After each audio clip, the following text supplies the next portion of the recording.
नमस्कार प्यारे साथियों, मैं डॉक्टर दिग्विजय यादव आपका बहुत बहुत स्वागत करता हूं। आज की हमारी क्लास का मूल उद्देश्य जो यूपी में हमारा पीजीटी का एग्ज़ाम होने जा रहा है हिस्ट्री से, उसके संदर्भ में हमारी क्या रणनीति हो, किस प्रकार की बुक्सों का अध्ययन किया जाए, उसके संदर्भ में नोट्स की क्या भूमिका होती है, इन सारे जटिल मुद्दों पर हम चर्चा करेंगे।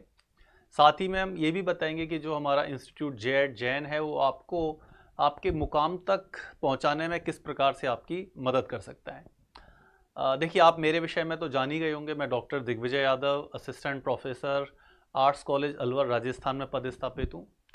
और वर्तमान में मैं काफ़ी लंबे समय से प्रतियोगी परीक्षाओं के साथ जुड़ा हुआ हूँ।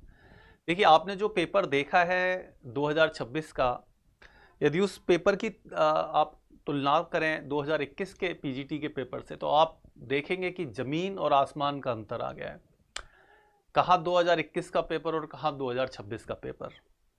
बिल्कुल ही पेपर कॉन्सेप्ट बेस पर उठा के रख दिया है, जिसमें तथ्य की जानकारी होना तो ज़रूरी है, लेकिन मूलतः आपको जो इतिहास के विभिन्न दौरों में जो परिवर्तन हो रहे हैं, जो भी समाज में चेंज आ रहा है, जो भी इकोनॉमी में अंतर आ रहा है, जो भी अर्थव्यवस्था बदल रही है, यदि कोई नवीन टेक्नोलॉजी आ रही है तो समाज को किस तरह से प्रभावित कर रही है, वो सारे क्वेश्चन उसमें क्वेश्चन के माध्यम से पूछा गया है। उन कॉन्सेप्ट को क्वेश्चन के माध्यम से पूछा गया है। तो अब जितना भी हम जो पहले से पढ़ते आ रहे थे, एक तरह से वो सामग्री ऐसी परीक्षा पद्धति के सामने जो है वो ढेर हो जाती है। तो आपको ऐसा लगेगा कि सर ऐसा क्यों कर दिया, मतलब क्या आवश्यकता थी।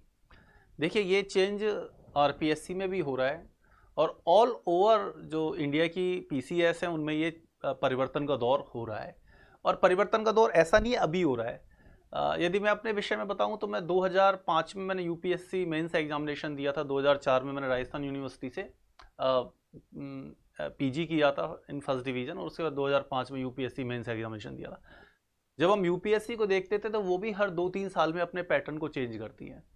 फिर मैं आरपीएससी से जुड़ा रहा तो मैं ये देख रहा हूँ कि पिछले 20 ईयर्स में आरपीएससी भी लगातार हर 2-3 साल में अपनी जो परीक्षा पद्धति है उसको चेंज करती है। और यही बात बाकी सारी पीसीएस और दूसरे जो परीक्षा संस्थान है उन पे लागू होती है कि बदलते हुए वक्त के साथ आपको जो है चेंजेस लाने अनिवार्य होते हैं। यही परिवर्तन की आहट हमें पूरी तरह से 2026 के जो हमारा पीजीटी का पेपर था उसमें नजर आई। अब बात उठती है ये कि ये सर इसको कैसे समझें। देखिए, जैसे ही हमारा यूपी पीजीटी का ये पेपर हुआ था उसके बाद से ही हमने इस बात को सोच लिया था कि स्टूडेंट के सामने कभी भी तथ्य बहुत ज़्यादा इंपॉर्टेंट नहीं होता। और मैं तो हमेशा अपनी क्लास में कहता हूँ कि तथ्य मेरा हमेशा सप्लीमेंट्री होता है। बेसिक चीज़ होती है आपका कॉन्सेप्ट क्लियर होना।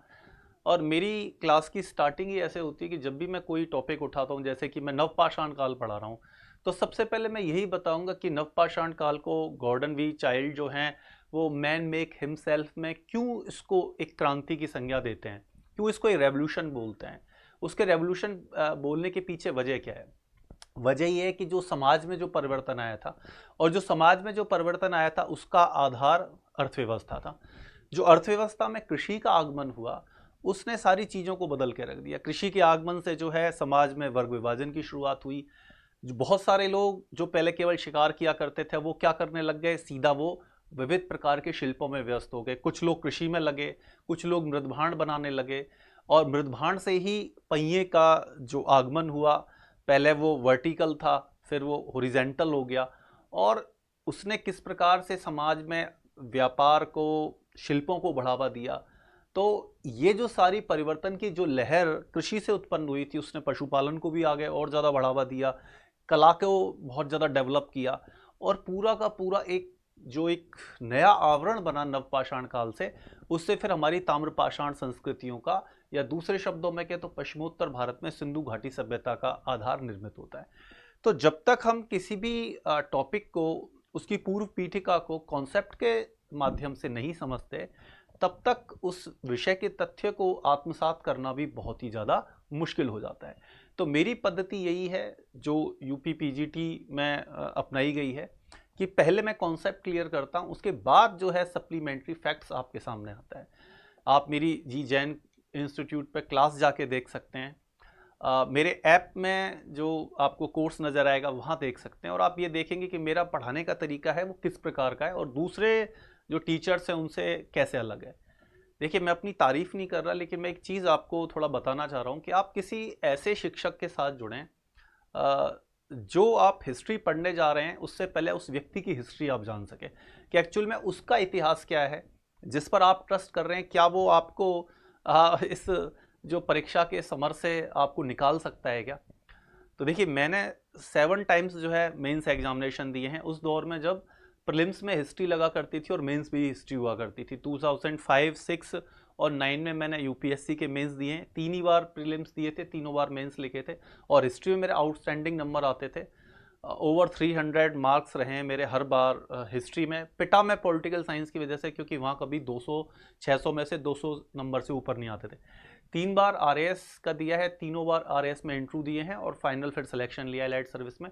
एक बार हिमाचल प्रदेश का मेंस दिया है 2010 में।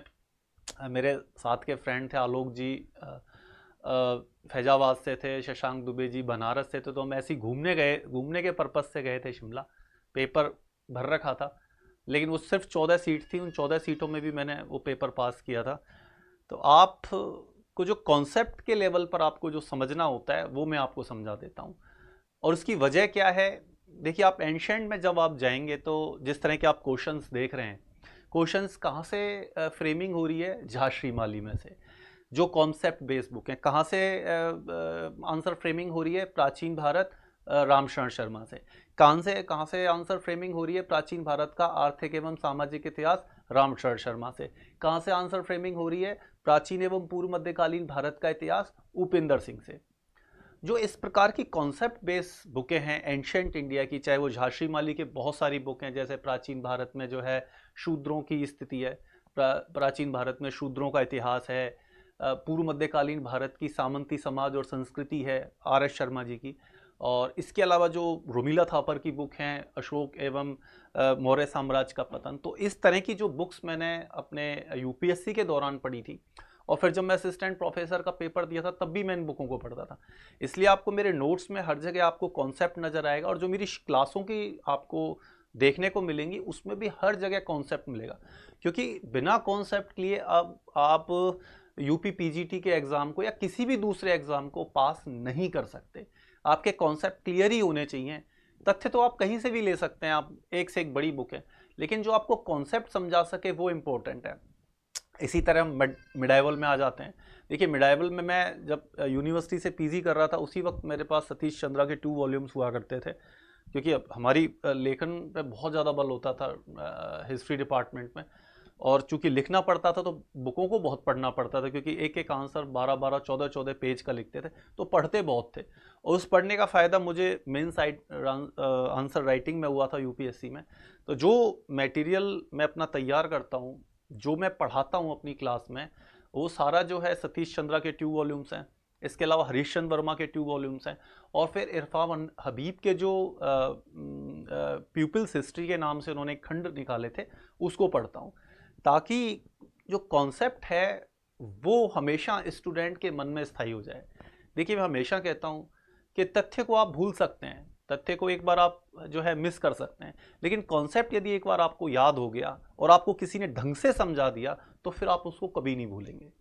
और कॉन्सेप्ट आपको वो व्यक्ति ढंग से समझा सकता है जिसने मल्टीपल टाइम्स जो है यूपीएससी दिए हों, जिसने इस प्रकार की बुकों का अध्ययन किया हो, ये लेखन किया हो, जिसको इस बात की समझ हो यदि पूर्व मध्यकाल शुरू हो रहा है तो पूर्व मध्यकाल की विशेषताएं क्या हैं, यदि हम किसी काल को आधुनिक भारत कह रहे हैं तो आधुनिक भारत कहने का तात्पर्य क्या है, यदि भारत में पुनर्जागरण आंदोलन शुरू हो रहा है तो उसकी पृष्ठभूमि क्या है, कैसे वो पूर्ववर्ती चरण से अलग है।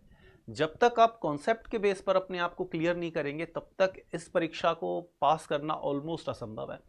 अब देखिए, आधुनिक भारत पर आते हैं।